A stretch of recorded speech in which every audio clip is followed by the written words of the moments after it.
And that's at another level. This is how espionage used to be done, and it's not anymore. So what you've really written is a novel, a Roman eclipse.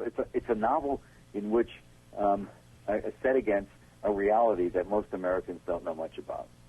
And it is a reality, and that's what we're dealing with. And most people don't want to know about it, but I think the best way to address this, rather than some long, non-fictional book, is in a novel. Say, wow, look at the way the world really works.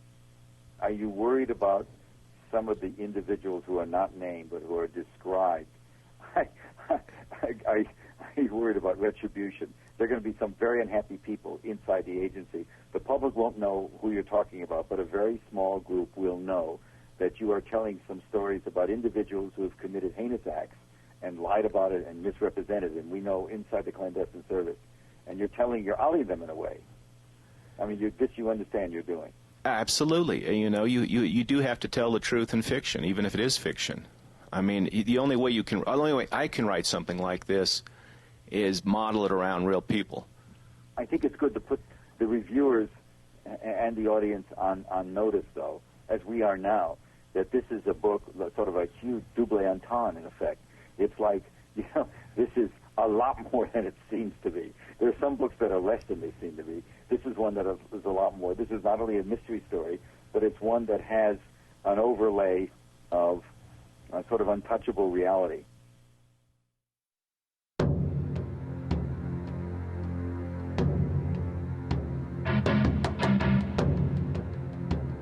Blow the house down. Years later, after the unthinkable happened, I would remember where I was when it all started. In a car on the Beirut-Damascus highway. Still a young man who believed the good guys always won, and with no idea that the colleague I was trying to contact on the radio was already facing his executioner. Carson, this is Lone Wolf, over. Damn, still no answer. Carson was Buckley's radio call sign. Bill Buckley, the CIA chief of station in Beirut. It was March 16th, 1984, and I had a meeting with him at 11, one I wasn't going to make.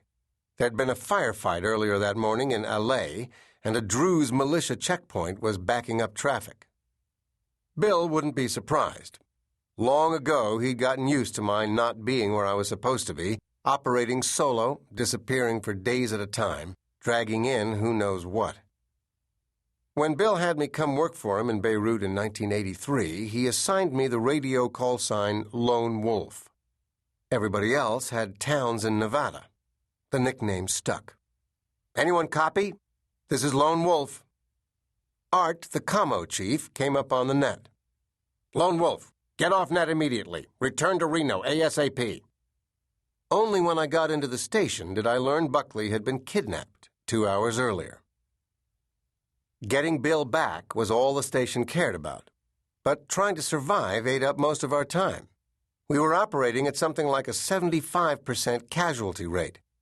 Washington wasn't calling it a hot war, but that's what it was. Then, in July 1985, we picked up chatter that the big crate was broken. In the shadow world of intercepts, our best guess was that the big crate was Bill. There were other hostages, but Bill was the most valuable to his captors. No one was ready to sign Bill's death certificate yet, but it was hard to maintain the fiction he was coming back. One report with the ring of authenticity had it that Bill had been grabbed by a Sepa-i Pasdaran colonel who went by the name of Murtaza Ali Musawi. Sepa-i Pasdaran is shorthand for Iran's Islamic Revolutionary Guard Corps, the spearhead of the Islamic Revolution that Ayatollah Khomeini wanted to spread across the Middle East.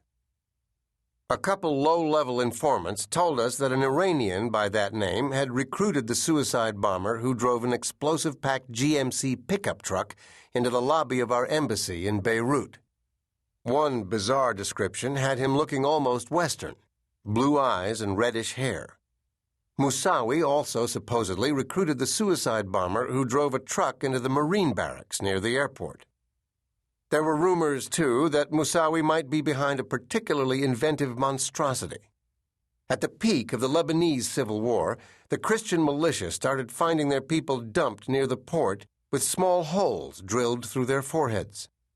What they eventually came to believe was that a sadistic dentist had been anesthetizing the victims' foreheads, drilling the holes, then sucking out their brains with an aspirator, one of those things dentists use to keep patients' mouths dry while they're working.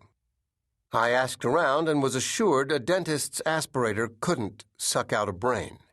Maybe, though, with a stiff suction probe. The hard part came when we tried to put some meat on the name. We had no stable indices on Moussawi. No birth certificate, address, phone number, even a photo. One of our few leads came from Father Martin Jenko, the Catholic priest who had been kidnapped in Beirut in January 1985 and held for more than a year and a half, at least part of that time in the same apartment with Buckley. During his debriefing, Father Jenko told us that when his blindfold fell off one day, he found himself face to face with one of his captors, a man with blue eyes and red hair, the Western features we'd heard about before. Father Jenko also thought the same captor might have been the one who spoke fluent English, American English, complete with slang, but he couldn't be sure because of the blindfold. Were they one and the same? And was that person Colonel Moussawi? I recruited a young Lebanese Shia from Beirut's southern suburbs who thought he could get inside Moussawi's network, maybe even tell us whether he really did have red hair and blue eyes. The kid had gotten caught up in the Islamic resistance against the Israelis. By the time I met him, he wanted out. He set about cultivating Moussawi's people, and I met him every 2 weeks at the museum crossing on the Green Line, the no-man's land between Christian East Beirut and Muslim West Beirut, the safest place in Lebanon back then. At one point, when the kid was rummaging around in a safe house, he came across a Motorola radio and had the smarts to copy down the serial number. It matched Bill's Motorola, the same one I tried to call him on the day he disappeared. The kid hadn't gotten far enough inside the network to meet Moussawi and confirm hair and eye color, but as much as there was any certainty in Lebanon, the kid was it. Then, one morning, a Lebanese police officer on duty at the museum crossing called to say they'd just found the body of a young man. He had a small card in his shirt pocket with my name printed on it. Otherwise, there was no identification. Did I know anything about him? I did, of course, and as soon as I saw the quarter-inch hole drilled in the kid's forehead, I knew how he'd died. I was now convinced the dentist was real, and just maybe Murtaza Ali Moussawi, too. I didn't report any of this to headquarters. You start sending back gruesome details like aspirated brains or betray any hint of an obsession, and they pull you out on a whack-a-vac and send you to some clinic for deprogramming. But I kept pushing, and soon after we picked up a lead that Moussawi's group was operating off a low-power, push-to-talk radio net.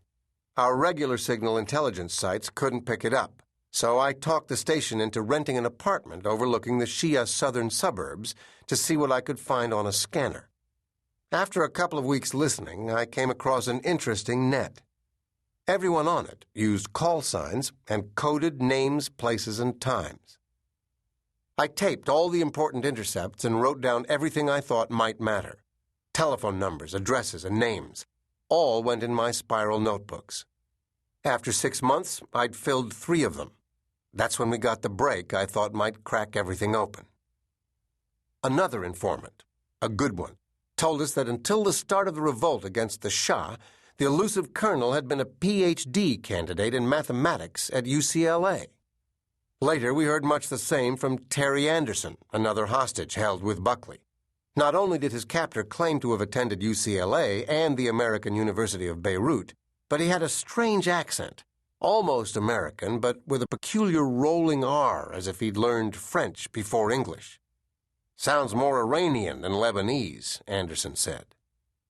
We immediately checked all the visa and immigration records, but there was no indication that Moussawi had ever applied for or received a visa, either in Beirut or Tehran.